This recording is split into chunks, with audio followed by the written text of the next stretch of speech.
Eletricidade 1. Nós vamos começar falando sobre carga elétrica. Tá? Temos o próton com carga positiva, temos o nêutron com carga neutra, por isso ele tem esse nome, e temos o elétron com carga negativa aqui. O próton é formado de dois quarks up e um down, e o nêutron de dois down e um up. Tá? Devido à somatória das cargas desses quarks, você vai ter mais aqui, o mesmo valor da carga do elétron, só que positivo, e esse aqui vai dar zero. Por que os quarks possuem cargas elétricas? Por que o elétron com a partícula elementar possui carga elétrica?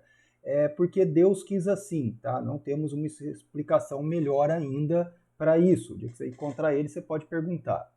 Tá? Então, aqui, o que nós vamos ter? Cargas iguais se repelem e opostas se atraem. Isso é uma propriedade da matéria, nós sabemos que é assim, tá? Porque Deus quis assim, tá? Então, é o que nós sabemos. Conseguimos medir o quanto isso, qual é o tamanho dessa propriedade, como ela se comporta, tudo mais, tá? Mas só sabemos que a natureza age dessa forma, tá? Aqui temos o exemplo de um átomo, tá? São dois prótons, seria o quê? Número atômico 2, átomo de hélio. O interessante aqui é o seguinte, ele está um átomo em equilíbrio. Nós temos dois prótons e dois elétrons. A somatória total da carga dele é zero. Se tiver faltando um elétron, tem mais carga positiva que negativa, então a somatória não vai ser zero. Ele vai estar carregado positivamente.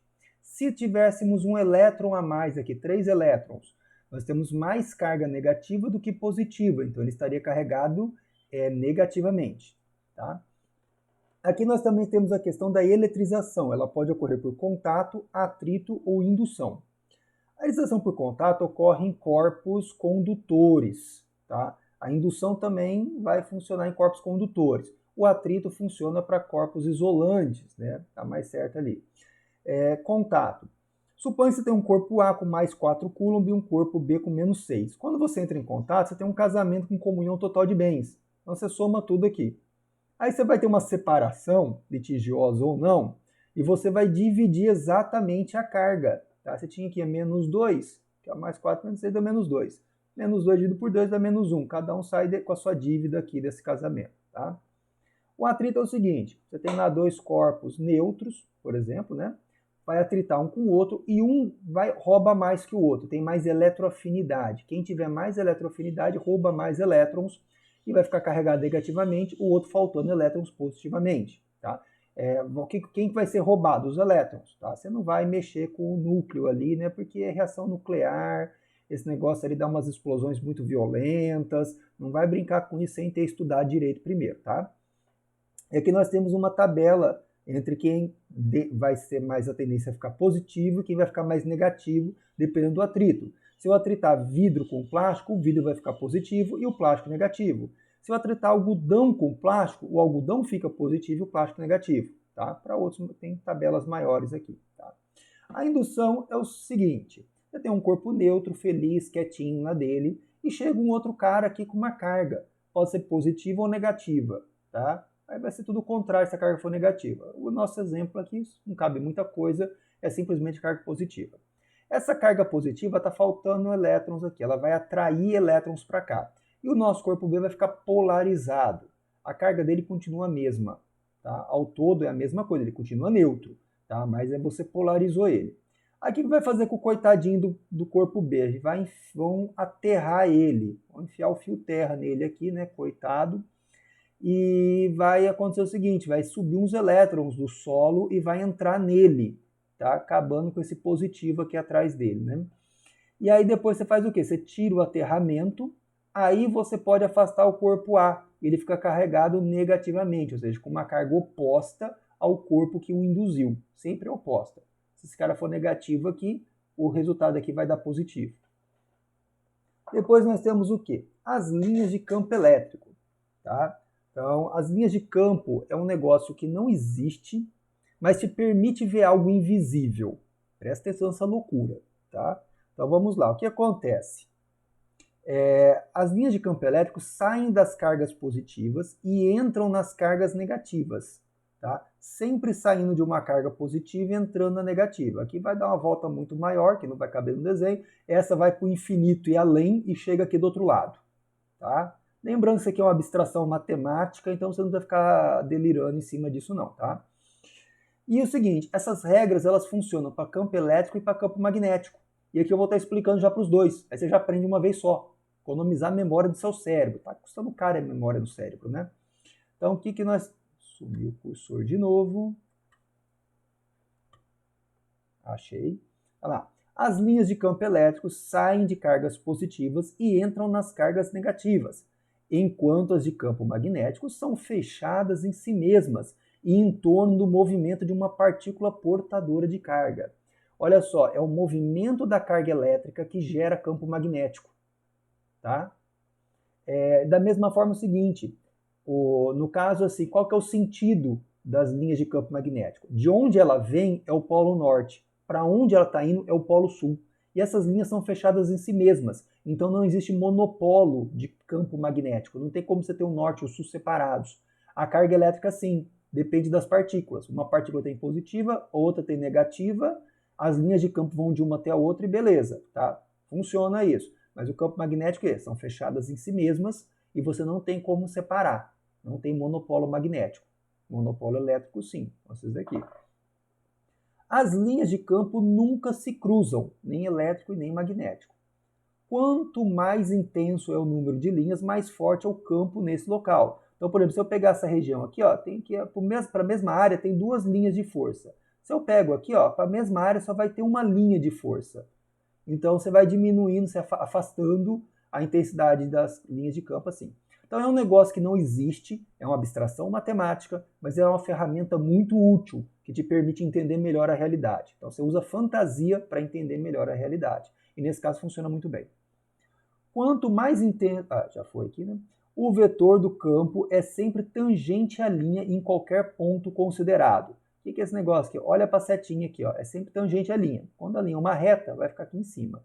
Quando você tem uma curva, ó, o vetor está aqui, ó, rente, tá? Tangente à curva aqui, ó, em cada pontinho tangente, tá? É que eu desenho esse aqui mesmo, tá? Então, esse jeito tangente aqui, tá? Naquele ponto específico. Ok, agora vamos para força e campo elétrico. O que é força elétrica? Sabe que as forças vão se atrair ou se repelir, dependendo do sinal da carga. Aqui, ó, se está sofrendo atração aqui, são uma positiva e outra negativa. São cargas opostas, seja lá qual for o valor. Você pode jogar o valor da carga positiva e negativa, vai dar aqui, ó. Se for, por exemplo, aqui uma positiva e uma negativa, a força vai dar negativa. Quando a força é negativa, é atração. Coloca lá a carga do mesmo sinal, positivo, positivo ou negativo, negativo. Mais com mais dá mais, beleza, repulsão. Menos com menos também dá mais na multiplicação. E vai dar o quê? Positivo também. Mostra que é repulsão. Deu negativa força, atração. Deu positiva, repulsão. É muito parecido com a força de atração gravitacional, tá? E até mesmo foram medidas as constantes do mesmo jeito, tá? Com balança de torção também. E aqui é o seguinte, a constante elétrica, tá? O primeiro a desenvolver essa lei, essa equação, foi o Coulomb, o primeiro que publicou. O Cavendish, que chegou no valor da constante gravitacional, ele não tinha publicado ainda, ele foi publicado depois que ele morreu, tá? Então, o Coulomb já tinha publicado primeiro, então a lei de Coulomb. Quem sai gritando primeiro é o autor, é o dono, tá? O Cavendish também tinha calculado, mas ele não fez, então, a de Cavendish, a contribuição dele é a constante gravitacional. Tá? Forma muito parecida, mesmo sistema de medição das duas. E o que nós vamos ter? Olha, quando eu tenho a minha força, é o campo elétrico vezes a carga. Posso trabalhar dessa maneira também. Aqui no campo elétrico uniforme, o céu, olha só, o céu, tem o céu aqui na física, tá? Pelo menos o campo elétrico uniforme.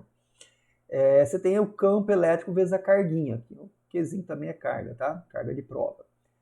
Quando eu tiver de uma única carga, o campo elétrico que ela gera, a fórmula é essa daqui, tá? Mas no fundo são tudo partículas, né? Então, no fundo, tudo vai ter isso aqui. Quando você coloca um monte de partículas juntas, às vezes até pode dar um negócio diferente, você dizer que ele é uniforme em dadas distâncias, proporções e tudo mais. E essa aqui é uma aproximação que funciona muito bem, tá? Eu também posso trabalhar com uma constante elétrica dessa forma aqui. Eu vou mexer com a permissividade elétrica do meio, seja o vácuo, que vai dar esse valor aqui, né? Tá? Constante elétrica do vácuo, ou a permissividade elétrica do vácuo. Quando vocês forem trabalhar com capacitores, a permissividade elétrica faz mais diferença. tá? E você associa a permissividade elétrica com a permissividade magnética que tem a velocidade da luz. A gente vai ver isso lá no magnetismo. Isso aqui você não é obrigado a decorar, mas é bom você ficar acostumado a esse valor aqui. O do vácuo, 9, 10 a 9, é facinho lembrar. Essas unidades é o que faz bater e encaixar aqui, tá? Tem newtons, então tem que encaixar do mesmo jeito que foi lá a parte da atração gravitacional. Tá? Se aqui é carga por carga, tem que ter uma carga dividida aqui. O coulomb, que é a unidade de carga elétrica. Coulombs. Tá? Ainda mais na lei de Coulomb, né? Tá esquecendo até disso. E a distância aqui em metros, tem que estar aqui em metro quadrado em cima para cortar com o de baixo e ficar newton dos dois lados. Tá? Aqui, no caso, a gente vai ter o U, que é uma fonte de tensão. Tá? Tensão você vai medir em volts. Aqui, a tensão elétrica em volts.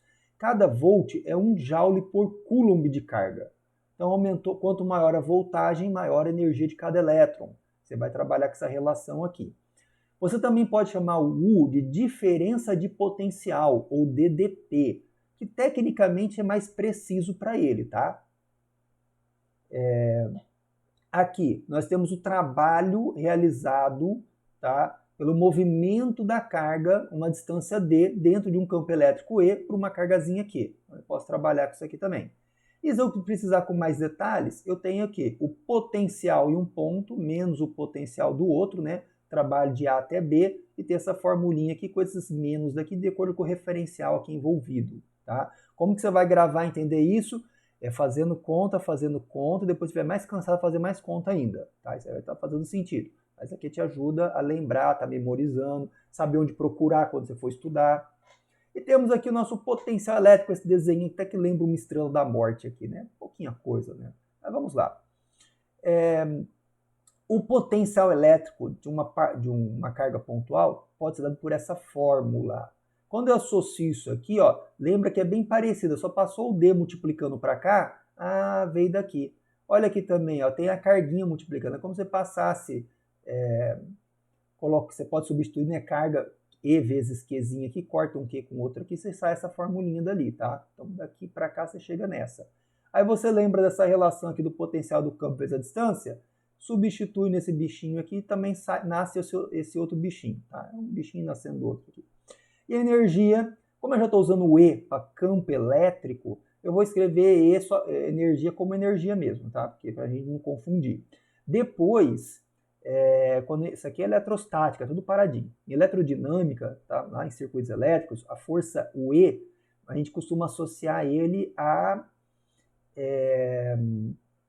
força eletromotriz de um gerador, uma bateria, né? Então lá a gente usa para outra coisa e você tem que ficar espertinho para não confundir. Aqui, ó, nesse slide, nessa página aqui, é campo elétrico, que eu posso medir em newtons por coulomb ou volts por metro, que é exatamente a mesma coisa, tá? Tem problema aqui. Qual unidade você vai usar? Qualquer uma, dá no mesmo, tá? Pode escrever dessa forma.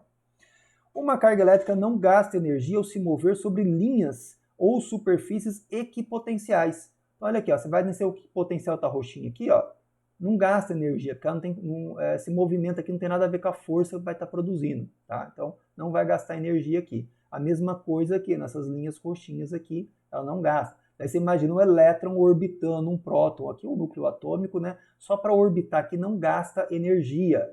Lembrando o seguinte, a força de interação está aqui, o movimento estando para cá, o que vai acontecer? 90 graus aqui, cosseno 90 é zero, tá? Então não tem trabalho realizado, porque não é essa força que provocou esse deslocamento. Tá? Esse equipotencial aqui, essa linha desse jeito. Tá? Então, o que tinha que fazer nessa parte é essa. E foi isso daí mesmo, né? Nós temos mais 2 slides sobre eletricidade, tá? Que é um pedacinho maior. Então, eu vou interromper o vídeo e tchau!